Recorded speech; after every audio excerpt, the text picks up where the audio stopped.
Good evening, I'm Cynthia Ng. You are tuning in to AWANI Tonight. Barisan Nasional unveils GE15 manifesto. How does it stack up against the promises of other coalitions? That's coming up.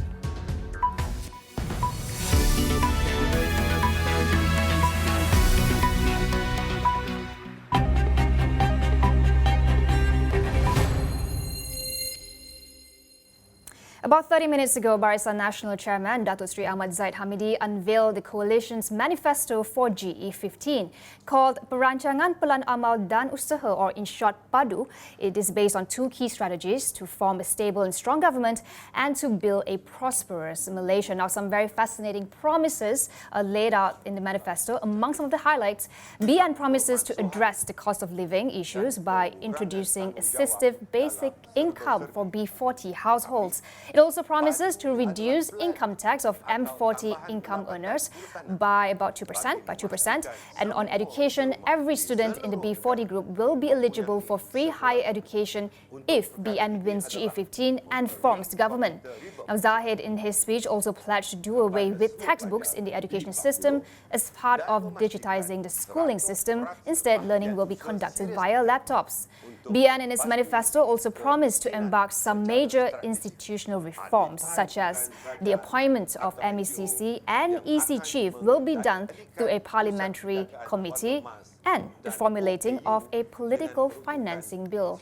BN said it is also ready to amend the federal constitution to grant citizenship rights to children born overseas to Malaysian mothers.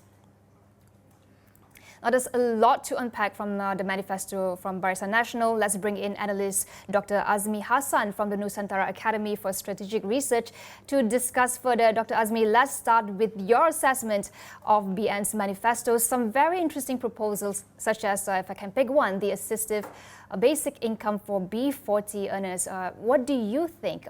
What stood out to you? Let's start with that. Yes, Cynthia, I think the ADI incentive is, I think, very attractive. For those households earning below than 2,208, cash deposit will be top up every month as an assistant. That is very interesting, Cynthia. But again, from my point of view, I think the one that stands up from my point of view is that to standardize the early education and to make it free for all citizens. I think for one family who have one or two kids in kindergarten, I presume this meant a lot for them. And I think it's tied to the Barisan Nasional that want to make the national school as a school of choice. Right now, it's not a school of choice. So I guess that two particular things really stood up for me, Cynthia. I think what stood out for me when I read it just briefly earlier is some of the significant reforms that were underlined, which are usually associated with the opposition parties. For instance, it says that BN said it is ready to amend the federal constitution to grant citizenship rights to children born overseas to a Malaysian mother. So what do you think about that? How realistic is this? And how do they stack up these promises against the pledges laid out by Pakatan Harapan and Perikatan Nasional in their manifesto? Yeah, you're right, Cynthia. The grant of citizenship to babies born by Malaysian mothers, I guess, is a strong, I would say, offer. And true enough, it is usually fight by the or voiced by the opposition. But again, when Barisan Nasional not only come with that proposal, but for the EC Election Commission Chief and also MAAC Chief to be elected via Parliament Select Committee, I think that proposal is very surprising. I think that's the reason I think Barisan Nasional need a strong mandate, because you need a strong political will to offer this particular 1, 2, 3 incentive, because you need to tweak a little bit on our constitution. But again, I agree with you, Cynthia. It is very interesting that offer came from Barisan Nasional. I think right now the question is, now that we have seen the manifestos from BN, PH and PN, the question is, will this sway voters, especially for those who are undecided fence sitters? Will this manifesto be the key point of them to cast their votes in the ballots for Barisan Nasional?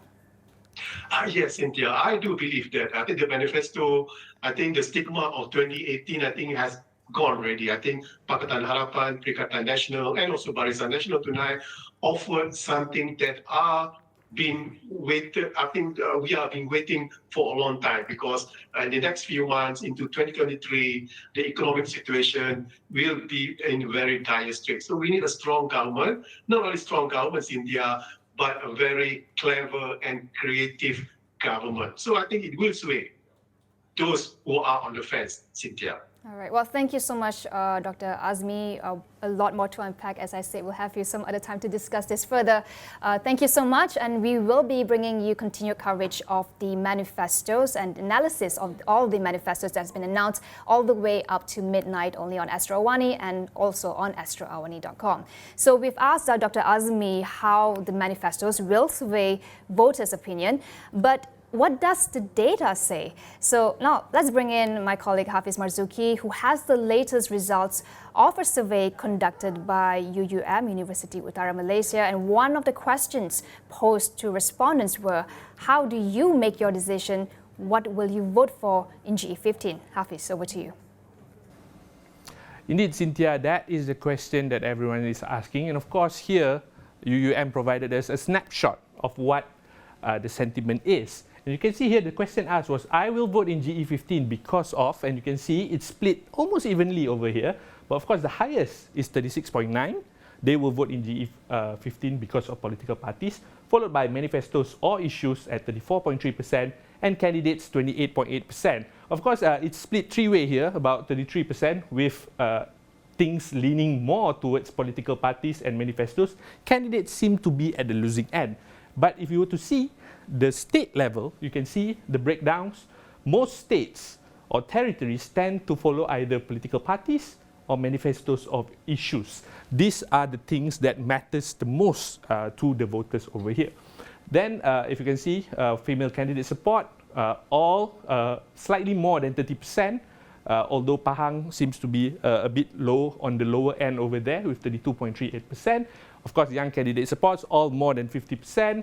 And confidence towards economic recovery, of course, I would say is a very pessimist outlook to the economy. But that's fair, because if you were to look at the other question that was also asked during the survey was, in your opinion, will Malaysia's economy recover within the near future? You can see clearly 52.8% said no, unsure 30.8%, 16.4% are very optimistic, they said yes.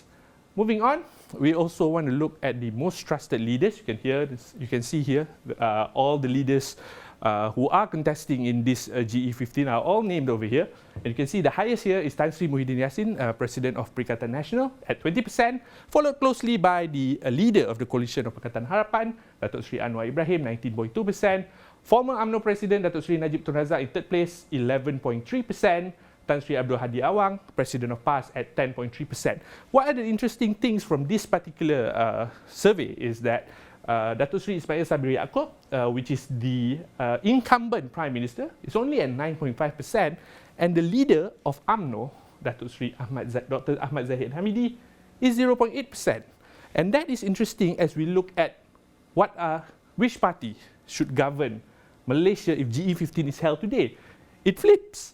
Now, UMNO has the most with 32.7%, followed by PKR, 26.1%, and then you can see here PAS and Bersatu following closely behind, 17.9% and 15%. And this is quite an interesting mix, because it creates a situation where the leader may not be popular, but the party may be popular, and then we can relate it back to what matters the most to voters when it comes to voting. And lastly, of course, another snapshot that was taken in this particular survey is, of course, about future national leaders. And you can see here, right here, Khairi Jamaluddin, the candidate for Sungai Buloh, is in the lead with 34.9%. Then you can see others trailing closely. Rafizi Ramli, 15.7%, and Syed Saddiq Syed Abdul Rahman, President of MUDA, at 15.2%. Of course, we want to know more. These are all data, and it's only snapshots of the sentiment of the voters. But of course, Cynthia, you would like to speak to an analyst to understand more about what's behind this survey. Back to you. Right. Thank you, Hafiz, for that. Now let's bring in Professor Dr. Muhammad Azzuddin Muhammad Sani, whose team carried out the sentiment survey. Doctor, one interesting finding there, as Hafiz pointed out, is that while Barisan Nasional remains the favourite party among respondents, but when we look at the leaders survey, Tan Sri Muhyiddin appears to be the most trusted. What does this mean? Will this be an advantage for Perikatan in the seats that they are contesting in G15? I think if you look on the survey, I think based on either the voters choose political party or candidates or manifesto, they choose political party. So meaning that even though probably the leaders, of UMNO or Barisan Nasional is not receiving, respondent, which I think may refer to leader like Dato' Sri Anwar Ibrahim or Media Yassin, but in terms of political parties, they are very, they are meaning that there are more support to the political party. So meaning in that case, actually in the case of Malaysia, I think if you look at the trend, not only through the survey that captured the trend, but in the previous trend actually also you can see that political party actually the one that being chosen by most voters in Malaysia, because that's why I think in the case of many countries, even in this context, leaders normally, even though it's popular, but but political party can also popular and people will vote for political party in the elections. So this actually survey just only capture, even though just a survey that capture the sentiment, but actually it can translate into the voting. Meaning that when come to the generation this 19 November, I think people will prefer to vote for political party rather than candidates. Because what I would say is that our system is a bit different. Our system is a bit different, even though the leader might be popular, but because in election, the voters actually will vote for political parties. So that's, I think, makes it interesting. So, and normally they won't know about candidates, in the constituency, but because they know about party, they will vote for party. So that's why I think in terms of the leader now, I think the more relevant is the political parties. If I can stop you just quickly, your thoughts about Dato' Sri Ahmad Zahid Hamidi's factor, because he seems to be languishing in terms of trusted leaders among the people that you have surveyed. How will the Zahid Hamidi factor affect support for Barisan Nasional? Yeah, I think in general there's a less support to Zahid Hamidi. In fact, I think because for Barisan Nasional, I think they already mentioned that their poster boy the incumbent Prime Minister is going to be the next Prime Minister if Barisan Nasional be in power again, or lead the countries. So I think I'm not sure what's the arrangement in Barisan Nasional right now. If they think about to change the leaders, meaning that to change the Prime Minister if something happens to the arrangement after the elections. But it's clear in this survey that I think the Prime Minister is more popular than the presidents of UMNO. So I think, but still, the reality, what we can see in Malaysia actually, even though the leader is not popular, but political party is popular. That I think very interesting to observe. All right. Which is, I think, the party I think will decide who's going to be the Prime Minister. All right. Well, thank you so much, Dr. Azizuddin, for that insight and also the survey. And we'll have you again more to discuss further. Thank you so much.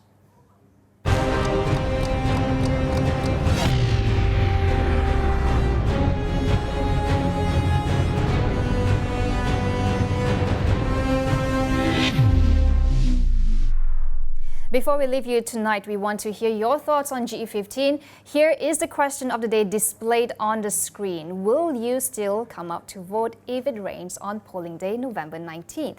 Let us know your answers. All you have to do is scan the QR code on the bottom left of your screen right now. The results of these questionnaires will be revealed daily. My name is Cynthia Ng. Thank you so much for watching. Good night.